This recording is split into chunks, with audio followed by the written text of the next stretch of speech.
안녕하세요. 종이로 된 책을 사랑하는 그레이스의 위대한 책장 자이언트 트리북에 오신 여러분을 환영합니다. 오늘은 복잡한 세상을 이기는 단순함의 힘. 당신에게 가장 중요한 단 하나는 무엇인가? 라고 질문하는 원싱을 소개합니다.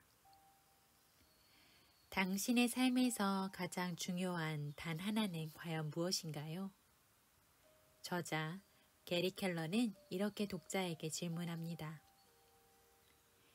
누구에게나 자신의 삶을 의미 있게 만드는 단 하나가 있는데 그것이 무엇이냐고 말이죠. 인생 전체를 감싸는 혹은 개인적인 삶, 인간관계, 커리어, 사업, 혹은 재정 문제 등 삶의 여러 부분들에서 가장 본질적으로 생각하는 단 하나가 있을 것입니다. 이 책을 통해 얻게 되는 수많은 핵심 질문들 중에서 여러분의 삶에서 여러분만이 가지고 있는 단 하나가 무엇인지를 찾아내고 그것을 탐구하고 그것을 위해 노력해야 한다고 저자는 말하고 있습니다. 복잡한 사회 속에서 자신의 초점을 더욱 좁힐 수 있는 통찰을 얻고 각자가 원하는 탁월한 성과를 이루어내길 바라며 진정으로 자신이 원하는 것을 위해 집중하는 힘. 어떻게 하면 우리는 목적의식을 갖고 우선순위를 기릴 수 있는 힘을 만들 수 있을까요? 자, 그레이스와 함께 조금 더 읽어볼까요? 이맘때면 스크루지 영감이 생각나지요. 이 원싱에서도 목적의식에 대해 스크루지 영감을 인용하고 있습니다. 찰스 디킨스가 1843년에 쓴 고전 크리스마스 캐럴은 인색하고 냉담하고 사랑받지 못했던 스크루지가 사력 있고 배려심 많고 사랑받는 사람으로 변하는 이야기를 통해 우리의 삶이 우리의 선택으로 만들어진다는 것을 잘 보여주는 최고의 작품 중의 하나입니다. 마음이 차갑고 돈 한 푼에도 벌벌 떨고 탐욕스럽고 크리스마스를 비롯해 사람들에게 행복을 가져다주는 그 모든 것을 경멸하는 스크루지는 인색함과 째째함의 대명사이죠. 어떻게 보면 우리에게 인생을 어떻게 살아야 할지 가르쳐주는 선생이 되기에는 가장 거리가 먼 사람일지도 모릅니다. 하지만 이 작품에서 그는 우리에게 훌륭한 교훈을 전해주고 있죠. 어느 크리스마스 이브날 지독한 구두쇠 에버니저 스크루지에게 이전 동업자였던 제이컵 말리의 영혼이 찾아옵니다. 오늘 밤 자네에게 경고를 해주러 왔네. 아직은 나와 같은 운명을 피할 수 있는 기회와 희망이 있지. 앞으로 새 유령이 자네 찾아올 걸세. 내가 한 말을 꼭 기억하게. 그 새 유령은 과거와 현재, 미래의 유령이었습니다. 여기서 스크루지가 누구였는지 다시 생각해 볼까요? 디킨스는 스크루지가 마음속의 차가움 때문에 외모마저도 그대로 얼어버렸다고 묘사했습니다.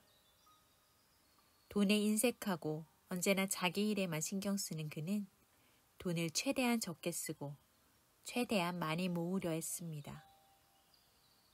비밀이 많아서 늘 홀로 지냈고 길에서 그에게 인사를 건네거나 관심을 보이는 사람 또한 아무도 없었습니다. 애정도 없고 고약하고 탐욕스러운 늙은이로 너그러운 면이라고는 찾아볼 수 없었지요. 결국 밤이 깊어지자 3명의 유령이 차례대로 스크루지를 찾아와 그의 과거와 현재, 미래를 보여줍니다. 유령들의 방문을 통해 그는 자신이 어떻게 현재의 모습이 되었는지, 지금의 삶이 어떻게 흘러가고 있는지, 그리고 결국 그와 그의 주변 사람들에게는 무슨 일이 벌어질지를 보게 되지요. 끔찍한 경험을 한 그는 다음날 아침 몸을 벌벌 떨면서 잠에서 깨어납니다. 전날 밤에 경험한 것이 꿈인지 현실인지 분간할 수는 없지만 어쨌거나 시간이 많이 흐르지 않았다는 것을 알게 된 그는 매우 기쁩니다. 왜냐하면 운명을 바꿀 시간이 아직 남아있기 때문입니다. 기쁨으로 정신이 멍한 상태로 거리로 달려나간 그는 처음 마주친 꼬마에게는 시장에 가서 가장 큰 칠면조를 사서 익명으로 자신의 유일한 직원이었던 밥 크레칫의 집으로 보내달라고 부탁합니다. 그리고 지금까지 볼 때마다 퇴짜를 놓았던 자선 활동가들을 발견하고는 용서를 구하고 가난한 이들을 위해 큰 돈을 기부할 것을 약속합니다. 조카의 집으로 찾아가서는 오랫동안 어리석었던 자신을 용서해달라고 말하고 함께 저녁 식사를 하자는 초대 또한 받아들입니다.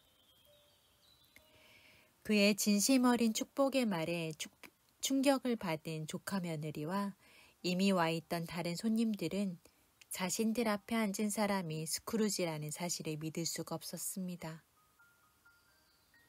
다음 날 아침 여느 때보다 훨씬 늦게 출근한 밥 크레칫 앞에 스크루지가 나타납니다. 이 시간에 출근을 하다니 무슨 짓이지? 이런 태도는 더 이상 참아줄 수가 없구만. 이런 무서운 반응 앞에 크레칫이 무언가 변명을 하기 위해 입을 열기도 전에 스크루지가 다시 덧붙입니다. 그래서 내가 자네에게 급여를 올려줄 생각이라네. 스크루지는 그렇게 크레칫 가족의 든든한 후원자가 됩니다.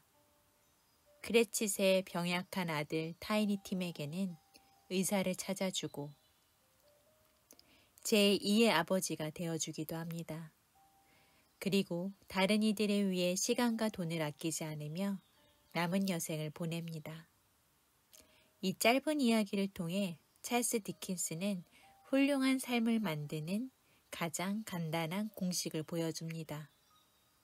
먼저 목적의식을 가져야 된다는 것입니다. 우선순위에 따라 생산성을 위해 살아야 된다는 것입니다. 이 이야기를 다시 생각해보면 디킨스가 말한 목적의식이란 우리는 어디로 가는가, 그리고 우리에게 중요한 것은 무엇인가를 합쳐놓은 질문이라는 것을 알 수 있습니다. 그러한 우리의 목적의식이 우선순위를 정해주고 우선순위가 행동의 생산성을 결정한다는 것을 일깨워주는 것입니다. 스크루지는 비교적 단편적이고 이해하기 쉬운 캐릭터이므로 조금 더 살펴보면 스크루지의 삶에 있어 목적의식은 처음에는 분명히 돈이었습니다. 그는 돈을 위해 일했고 돈만 움켜쥐고 홀로 지내는 삶을 추구했습니다. 그는 어떤 사람들보다도 돈을 더 아꼈고 그러한 돈이 모든 수단을 정당화시키는 목표라고 믿기까지 했습니다. 그의 목적의식에 따르면 그의 우선순위는 뚜렷합니다. 자신을 위해 최대한 많은 돈을 버는 것입니다. 그래서 그에게 동전을 모으는 일은 무엇보다도 중요했습니다. 그의 생산성은 언제나 돈을 버는 것에 집중되어 있었죠.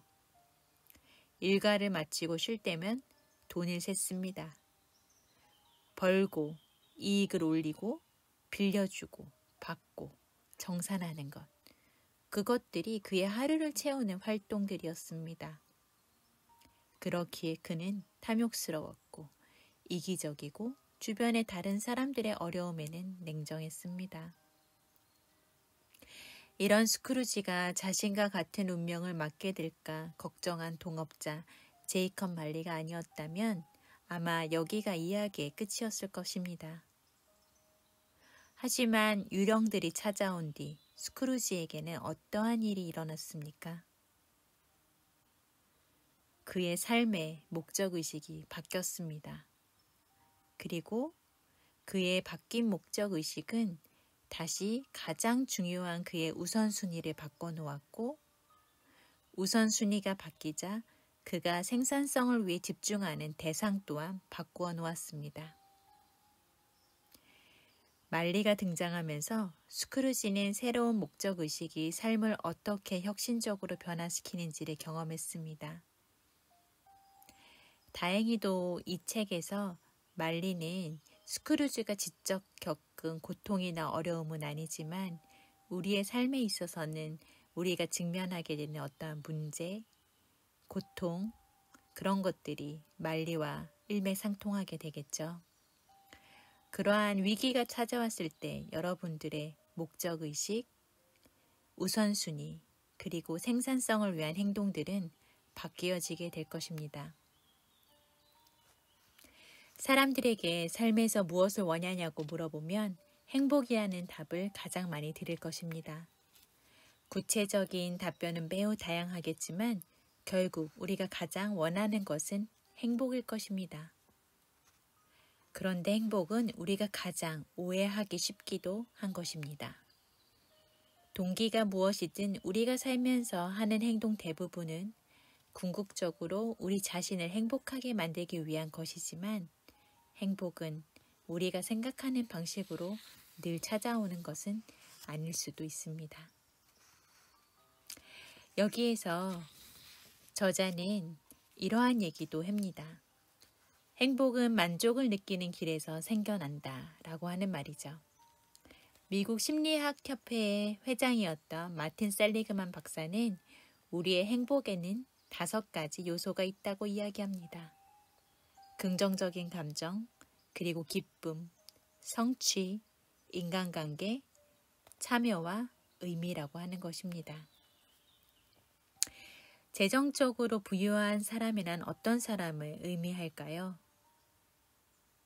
저자는 재정적으로 부유하다는 뜻은 목적의식에 부합한 돈 이외에도 충분한 돈을 버는 사람이라고 이야기합니다. 하지만 먼저 재정적으로 부유하려면 그의 삶에 목적의식이 있어야 합니다. 달리 말해 목적의식이 없으면 언제 충분한 돈을 갖게 되는지 알 길이 없고 따라서 결코 재정적으로 부유해질 수 없습니다. 돈이 우리를 행복하게 만들어줄 수 없다는 이야기가 아닙니다. 어느 수준까지는 분명히 그렇게 해줄 수 있습니다. 하지만 그 어느 시점에선가는 그 효과가 사라집니다. 행복은 더 많은 재산보다는 더 큰 목적의식을 가졌을 때 나타납니다. 목적의식이라고 하는 것은 개인적인 강인함, 즉 자신의 신념을 굳게 믿고 그것을 계속 지켜나갈 수 있는 힘의 궁극적인 원천이라고 합니다.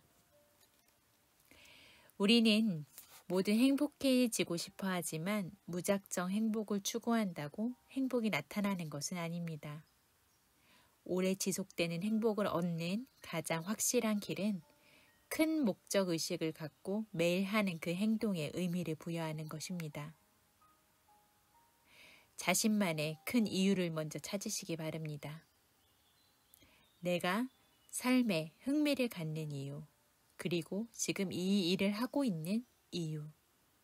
자신만의 그 이유를 발견했을 때 우리는 행복으로 가는 길을 마주하게 됩니다. 목적의식이라고 하는 단어가 너무 진지하게 들릴 수 있지만 어려워할 필요는 없습니다. 단순하게 그것을 인생에서 다른 그 어떤 것보다도 강하게 원하는 단 하나라고 생각하십시오. 성취하고 싶은 무언가를 적은 다음에 그것을 어떻게 성취할 것인지 설명해보고 그 안에서 정답을 고르기보다는 방향성을 정하는 것, 그것이 매우 중요할 것입니다. 하나의 방향을 정하고 그 길을 따라 행진을 시작하는 일, 그리고 나서 그것이 자기 마음에 드는지 곰곰이 생각해보는 일, 그러한 시간이 여러분의 시각을 더욱 또렷하게 만들어 줄 것입니다. 마음에 들지 않는다면 언제든 생각도 바꿀 수 있습니다. 왜냐하면 이것은 당신의 삶이기 때문입니다. 네. 아마 연말을 맞이해서 새로운 새해 계획을 세우시려는 분들도 많으실 거라고 생각이 드는데요. One thing, 한 가지에 집중하는 힘, 복잡한 세상을 이기는 단순함의 힘에서 우리는 어떤 것을 변화시키고 이룰 수 있을지 생각해보는 좋은 계기가 되었으면 좋겠습니다. 그럼 다음 시간에도 여러분을 위한 좋은 책을 가지고 찾아오도록 하겠습니다. 감사합니다.